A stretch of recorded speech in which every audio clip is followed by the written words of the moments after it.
Okay, so tell me what we went over last week. Who recalls? Or last class? Who recalls? Petrus. Okay, I'm not necessarily exacting for each individual thing, but what's the general idea that we're talking about? Flemish Renaissance. Okay, so what time period is this then? 1414. Okay, 1400, 1300, roughly, a little more, yeah. So we have an early period of Flemish Flanders painters. Who were the ones we talked about? I don't remember. Who were the biggies? We had some biggies. Van Eyck, good. Who else? Robert Carter. Campbell. Campen, Robert Campen, and Raiden. I know this is a weird name. It's a hard I remember name. there's another one. Roger van der Weyden. There's another one. You forgot. Jason Those are Chen. the three big. Oh, Jason Chen. Yes, he was a biggie in his time. Yes. Okay, so Biggie's my cat's name. Biggie. all right. Jingle So bells, jingle bells. these, excuse me. Like, no, no. I know they're little. They've got the Christmas loopy stuff.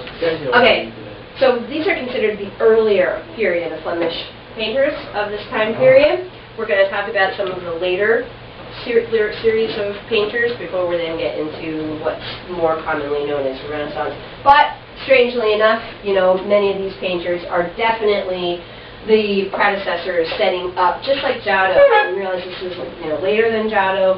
These are the ones that are going to be the inspiration for the ones we think of when we think Renaissance.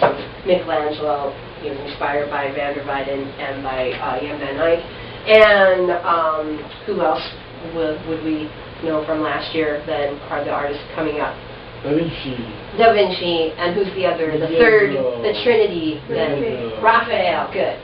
Okay, so we talked about this painting last class. So I'm going to move on forward. Who was this? You just mentioned it, but... And what was the deal with this one? And... The saint. Okay, right. So he's the patron saint of goldsmithing. And what else? How would we know this painting to be Northern Flemish 13th to 1300, 14th century? What would we know? The clothing. The clothing? Hairstyle. Okay, good. Hairstyle. What else? What's a specific sort of category for this type of painting? Portraits. Good, right? There's a couple different things you could say. What else? Good with the clothing. That's always the first clue. Wood. Painting. What kind of painting? Oil painting. Oil painting. Good. One other thing I'm specifically thinking of. What does it have to do? Looking at the subject. Stage, okay, I don't know if this one is necessarily as much of a stage setting as some of the other ones were. What was it? Being the guy's work. And what about it? It's only in metalworking. Okay, the items. This is into bridge. The items. So, like, again, as we zoomed in on some of those other paintings last class, specifically, remember, I'll do it on the screen. Guys, I'm wearing maple leaves. Let's look at the detailing of some of these objects here. You know, that there's maybe more effort put into these objects than there was on the facial features, right? I mean, look at the amount of detail, and this piece here would have been made for a church or a chapel to hold the Eucharist inside, the wafers. This piece of coral, red coral, would have been seen as something precious. It was thought to be a symbol of maybe Christ's blood. This very rare. Now it's actually kind of ecologically, actually very ecologically unfriendly to be collecting and buying red coral of any kind really, because you know coral needs to be in the ocean, not as a collector's item on a shelf or as jewelry. But yeah, all of the objects throughout are talking about his profession as a goldsmith in this guild, as the patron saint of this kind of working. Okay, and also, you know, goldsmith, they're working with this very precious item. Dirk Boutz, we talked about this last time. What was the two specific things within this? Perspective, right? And we didn't go over... The last Vanishing point. Okay, vanishing points. And what's the term that's used? The last supper. Orthogonals, did we go over to orthogonal? No. Okay, so the orthogonals are the lines that push our eye into this perspective of the vanishing point. This is a single point perspective vanishing point. Later on, next chapter, we'll be looking at it from different kinds of perspective, 2-point perspective, and then also, what's the other kind of perspective you remember from last year? Atmospheric, good, all right. And what was the other thing you mentioned about the... view, like, and window. Okay, yeah, so we have two people over here, we have this guy here, they're kind of placed as though they're servants, got that there to be the the patrons, of this piece. Also noticing that they're kind of dressed in the clothing attire of the day, just like Jason pointed out with the Christos painting of the last one with the goldsmith. Good. Okay, so this is the Last Supper, early Last Supper. We're going to see it again. We actually know it quite well from last year. Okay, so Dirk Bout's another one. This one's not in your book, but I think I mentioned to you at the end of class last time about some of these artists having various different styles. And, it's a matter of, do you want a convertible or do you want an SUV? What would you like? I can deliver any style you want, okay? And another one, kind of giving it. Also noticing, too, that wooden framing up on the top. And remember what we talked about with frames who did we talk about? Jason, stop. Who did we talk about specifically when I mentioned frames? Right, and what about that? It's part of the work. It's part of it, yeah, and it gives us a lot of information about the art and the date it was made. But then framing also takes on a decorative sense in many of the works. Okay, so this is an example of that. I mentioned that briefly in the last class, but I don't know if we actually saw anything. Why do they keep holding heads? Why, what, I'm sorry? Holding heads. Okay, two different, well, really three, because what's going to come up, different reasons that you would have heads. One is, remember we talked about John the Baptist's head being cut off, and also of any martyrdom, the head being cut off either. Depends on who you are and what your perspective is, right? Which side are you? Are you sitting on the throne, or are you the head, or are you the person in the background that's looking like, oh boy, I don't want to have my head cut off, So kind of it matters in different way. Where your head is at is going to matter. What's that? Well, remember how we talked about people being martyrs, and especially, going all the way back to, 300, 400 AD. It's kind of like loyalty. You're having no matter what, your faith is not going to be swayed, even to the point that you'll be willing to be killed. Okay, or maybe you were stoned to death. St. Stephen was stoned to death. Many, kind of very demented sorts of torture in trying to get someone to, for whatever reason and whatever time period, to give up their faith. Okay, so Hugo van der Goes, this painting, what we're seeing, is part of a triptych, which is part of a what? Altarpiece. A what?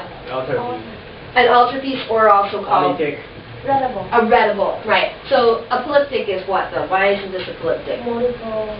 Okay, so this has three. This is a triptych. Okay, poly means many. Triptych, three. And diptych, two. Okay, so keep that in mind, all right? This is a triptych. This is the far end, the other end. Here's the patron, painted here with his patron saints on the side. But the more specific aspect, of course, as we've always seen, things that are in the center are going to be the most important. And for van der Goes, this is the center of the altarpiece. And this is, by the way, this could be seen in certain ways of then an international style, because this is painted in Florence. So now we have artists from Italy requesting to have northern Flanders, northern European, Western Europeans come to Italy to paint, okay? So this is in Florence. What's going on? What could we say about this from what we know so far? Let's talk about what we see. They killed baby Just what we see. They come to see Yeah, okay, they've come to see Jesus, and you're saying they killed him. Yeah, he's not looking real good, is he? But no, actually, this is his birth, right? He's not dead, not like our Daniel's baby sculpture from 3D that everyone thinks is dead. Sleeping. He's sleeping, I know. Forever. Okay, let's talk about the rest of the figures here. What else, what could we say, analyzing this painting? What could we say about it? Very detailed. Very detailed, right? So that's one thing of giving us a clue of northern and all those little details. What else about the detailing? Symbolic. In what way? Like a flower. Okay, what's that symbolic of? Okay, right, the lilies and White lilies.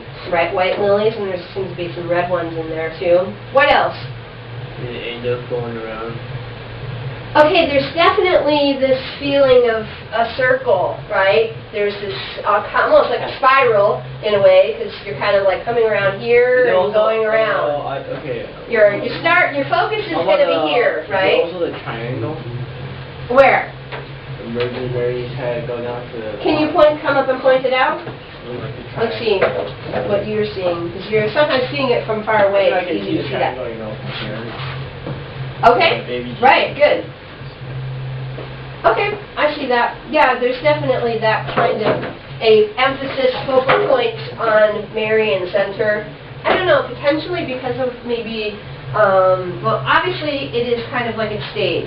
The spotlight is on her. She's the main actress on the Nobody stage. pays attention to Potentially the color, too. Her reddish kind of hair. We learned in, studio class of red being the color to get your attention, lined up with that blue, really bounces some, and then kind of comes around, goes quickly past these three characters. Even though they're very well detailed and there's a lot of drama and emotion in them, you're quickly drawn around to these figures and up and down around.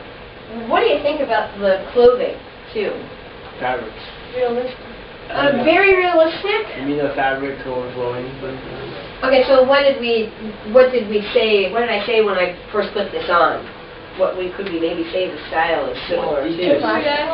International. International, right? This, they're all into the kind of very, translucent, sparkly, metallics, golds and lamés and all sorts of embroidery on very intricate, obviously imported sorts of fabrics.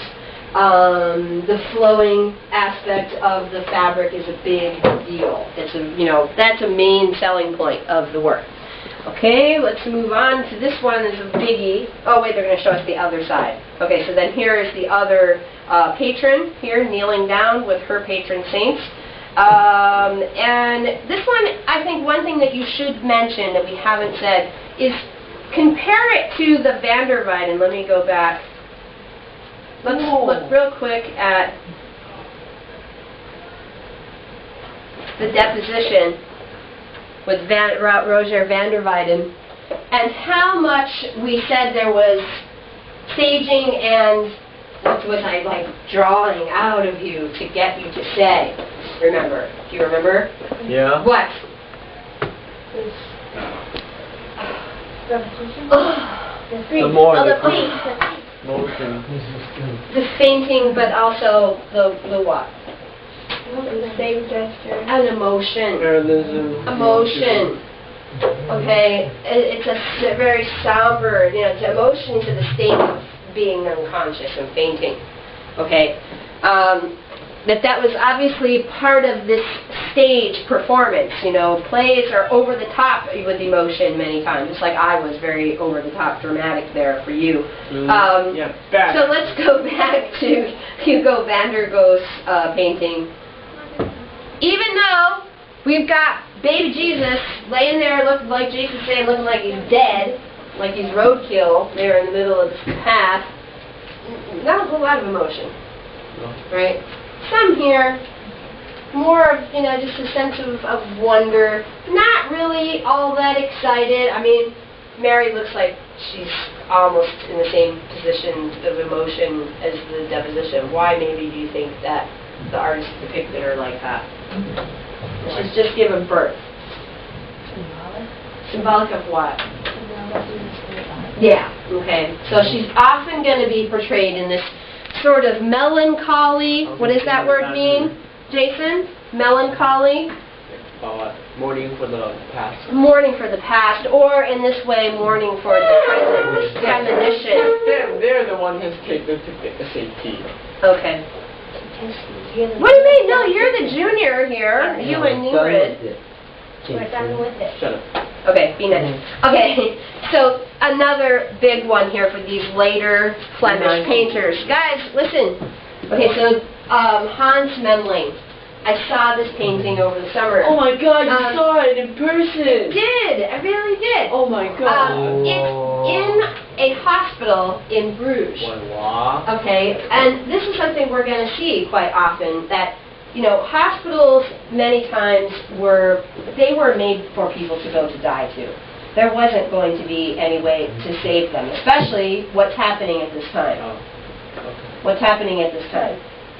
The plague, right? Different epidemics, smallpox, different viruses. The Hun. That there's no way, and well, okay, I mean, potentially different battles happening, that you're, you know, how are you going to recover from any of these things? I'm just kidding.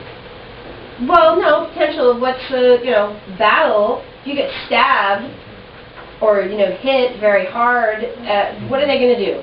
How are they going to really be able to help you? And especially with medicine and technology at this time that really doesn't understand the human body to much extent. It's not until a little later where, you know, autopsies are being performed, people like Leonardo da Vinci coming across to be able to, you know, have the guts to look at the guts, so to speak, you know, wanting to understand something by observation, which is what these artists are doing by observing the, you know, the natural world around them, but also trying to still imprint this fantastical. And this one especially has this, you know, one thing I was suggesting in Romanesque, that Romanesque art is, you know, it was kind of looked down upon as being, oh, this barbaric, quote, art. But I feel as though, you know, it had to be someone very imaginative to come up with something that's stylized, something that takes a different approach than what you see in the world, to actually be, you know, using your brain to think of a different perspective on something, right? Yes. So, let's look. Are you being sarcastic with me? No, I'm really interested. Okay, good. Let's look a little closer here at, so this is the Virgin and Saints and Angels, and this is St. Jan Hospital in Bruges. Bruges, by the way, being one of the big wealthy communities. If you ever get to go there, I highly recommend going to Bruges. It's incredible. It's like going to you're in a fantasy. From the moment you walk across this bridge coming into the city, no cars allowed in the center area of the city, which is a pretty big area. Very much about this time period. Buildings, architecture. I heard about Bruges. There's a very famous movie. Well, it's become very famous, and Bruges really markets on it. I know that movie. Bruges. You watched it? The killer thing. What happened? The killer. It was about two guys going into the place, and then the killer wanted to mourn for his past. Exactly. You saw that movie. Did you like it? Yeah. It's good, right? Yeah. It was about his redemption. And what did the younger guy? What was his thing? It was Christmas time too. Yeah, it was good. He killed his little boy before. Didn't he kill the little boy by accident before, and then he kept on mourning for his past. Okay, right. And yeah, there isn't really much action in the movie, but then the whole storyline just flows really well. And then what's the final scene? Do you remember? He killed the midget. No, was it like the midget? Or what's like the climax of the movie? The big part that fell down the whole building. The tower. Oh my God! Okay, so the tower. I was like, he actually sacrificed for him.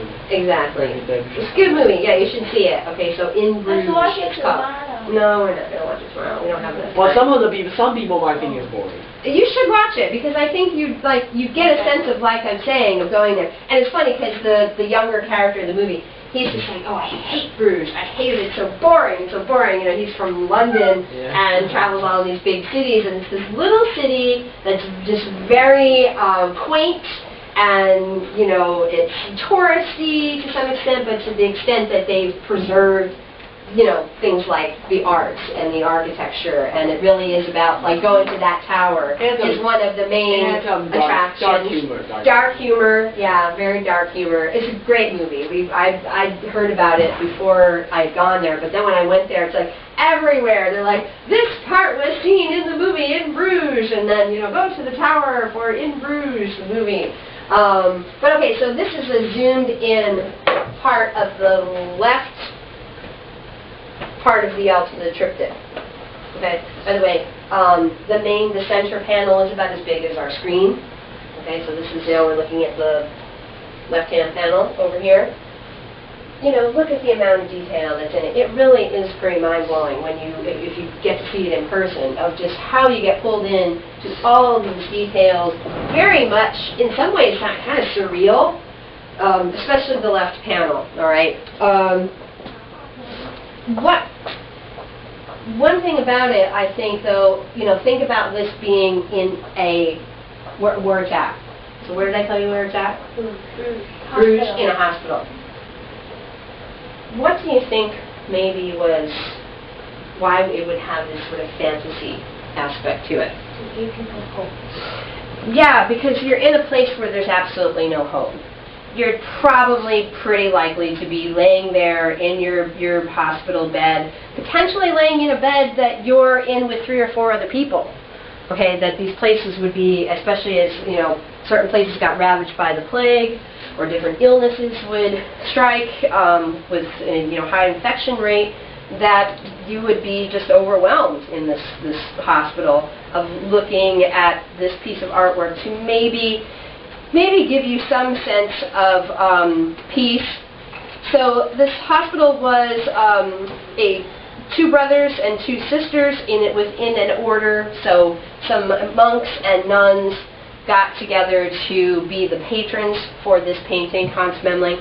He's a very prolific painter as well. And similar to, I think maybe potentially for the later Flemish period that we're looking at, that this artist would be maybe not as prolific as Jan van Eyck, but kind of getting up there, and really similar in that kind of style. You know, look at the carpet here, and then also, you know, this tapestry here. I'm going to zoom in on the carpet. I often find that there are certain things when you see them in person. I know it's not as you know, interesting seeing it on a screen, but at least we are, with this program, able to zoom in to a good extent, of looking at the detailing of certain fabrics. Daniel, sit up. Okay, so this fabric clearly has a sheen to it. This fabric clearly has more sheen to it, and like a metallic sort of embroidery. And this fabric is more of a linen. But no, I'm just trying to say the difference of the texture that's created. And this carpet, you can almost feel, you know, the texture of the wool up against this wood, this wheel here. So, you know, those things on top of the symbolism, on top of, you know, the symbolism of where it's placed. Also, I'm wondering, of what? Can anybody do this kind of building anymore? Of course. Sure, why not? I mean, there are... Whoa! What are you doing? Like a gunshot. Don't scare them like that. I'm going to golf you guys up. You know, this is something you're asking for art history. What would you do? I mean, one thing within studying art history is to do restoration, to be able to preserve these paintings. The one painting that we saw on Thursday or Tuesday, remember I said that there was, I forget which one it was now at this point, that there was halo painted on him. Oh, of the Christus. And then they realized, oh, that the halo was painted on later. So art historians, restoration artists came in, took off that paint, and restored it to be in its original, original way. Some of these also realized, of being altarpieces in churches, what's one thing that would have been damaging to them over time. Now this is from 1300. No, 100. 13, maybe 1400 actually. Yeah, 1479 we're looking, so we're getting into the near 1500. What's something that would be a potential hazard for these? A lot. The weather, the climate, the people. No, these are in the, where are these? This is an altarpiece. Where is it? Church. Okay, and where? And Altarpiece is at the altar, right? What's going to be all around? people breathing around it. A danger to it. Light? Of what kind? Do you have a light switch to turn on? No, sunlight. Potentially, but more so some other kind of light. Candlelight. Candles, yeah, and incense. Candles putting off soot, incense giving off smoke. It builds up layers. If you ever burn candles in your house and you burn it in the same spot over and over again, put a piece of tape, do a little test of it. Take an area, put some masking tape like that. Put masking tape on the wall behind where you light the candle. Light the candle every single night for an hour or two. About 2 months later, pull off the tape and see what the wall has, Oh the my color. God. Okay, so that's what's happening to these paintings as well, though. All right, and it'll be more difficult to see, especially as they get more and more detailed. Okay. We're still going. And let's move on. We've got another Hans Memling. So, another artist that's getting commissions to do portraits of people. This one's not in your book, by the way, but another example of this is a Italian person, woman, family, Thomas Portinori, of coming in to ask for a portrait of his mistress. And these were people that were very involved in the Medici family, with banking, with connections to Bruges and to Flanders. So they become very connected. Just like who did we talk about, saying had this Medici connection? Who was it last class? Jan van Eyck painted who that had this connection? Who? Giovanni. Giovanni who? Medici. No. Who's that painting of? The one you're talking about? The Jan van Eyck painting. Arnolfini. So he becomes, a part of this upper middle class wealth in Flanders, who was Italian, because of the connections with the Medici family. Same thing here, of different people, and they're going to show you here a few different examples that have the connections of being in contact with the Medicis and with Bruges. Okay, so these two are, this is the couple being intertwined with their portraits. Here's another example of them with Hans Memling, but this is the Virgin and in the home of this wealthy patron of Martin, oh good Lord, I'm going to have trouble with his name, Martin van Nieuwenhove, with a similar sort of depiction of the portrait where, it's obvious that this is, look at the two of them. This is a portrait, this is a person, this is, unearthly type of presence. Look at them. The flesh.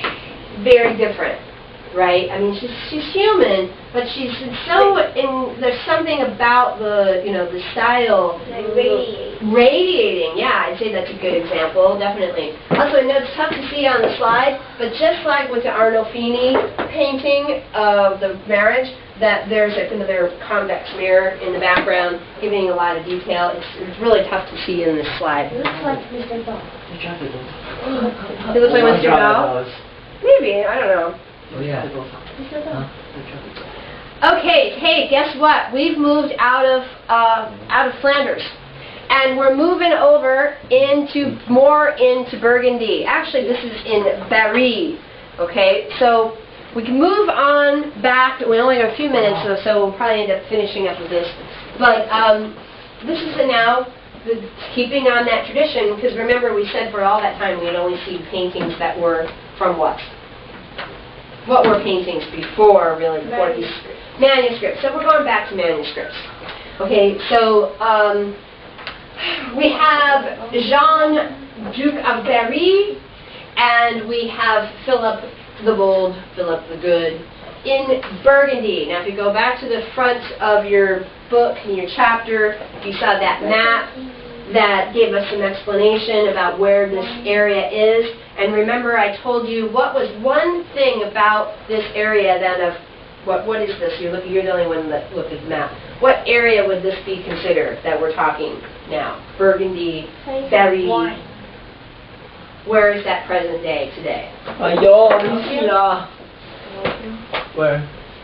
Burgundy, Berry. What country is this? No. No. Belgium is going to be Flanders. So I just said, oh, we're leaving Flanders and we're heading to where? Present day what? Russia.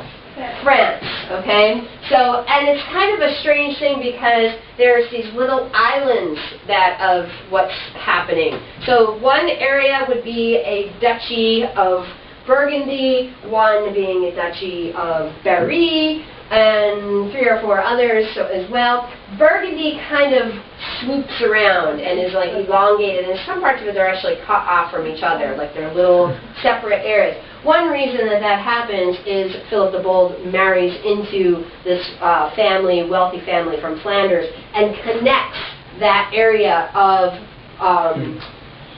Ghent, roughly, of Belgium, and connecting this area of France.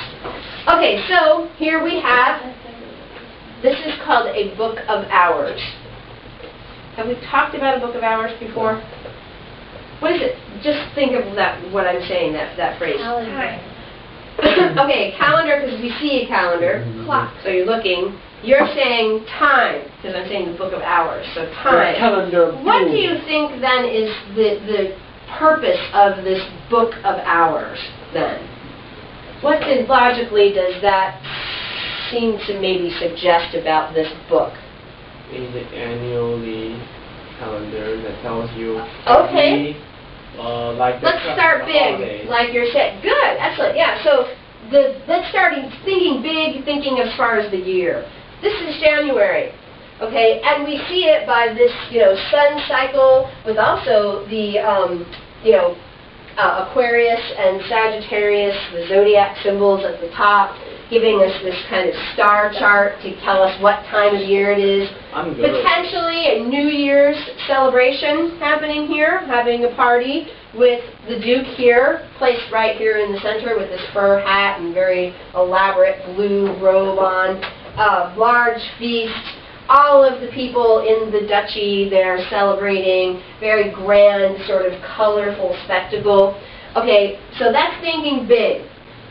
This is like a carpet page of the book.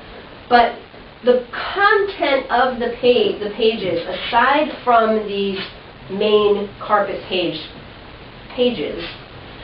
are prayers that are meant to be said at certain times of the day. Certain times of the day and certain times of the year. Okay, so this book of hours is basically setting out prayers that are relevant to the season, relevant to the holidays that could potentially, and we were talking this morning about holidays and origins of holidays, that these things then are, it's like have you ever heard of an almanac? Yeah. Okay, and the same kind of thing, like, you do this at this certain time of the year, and, this will happen, and, this is the kind of thing that a book of hours is, all right? Your book also gives you an example of October. So we have January, now comparing it to October. And by the way, so this is Les Tres Riches, and it is the name that you could maybe translate this out to is, where's it at? It's a very long word, long phrase. Oh, they're not telling me. I forget. I'll have to think about it a minute. It's slipping my mind. Okay, so what do we see here for October? Farm. Am I zoomed in too much? It's a time where they have just been Farming. harvesting. Okay, yeah, so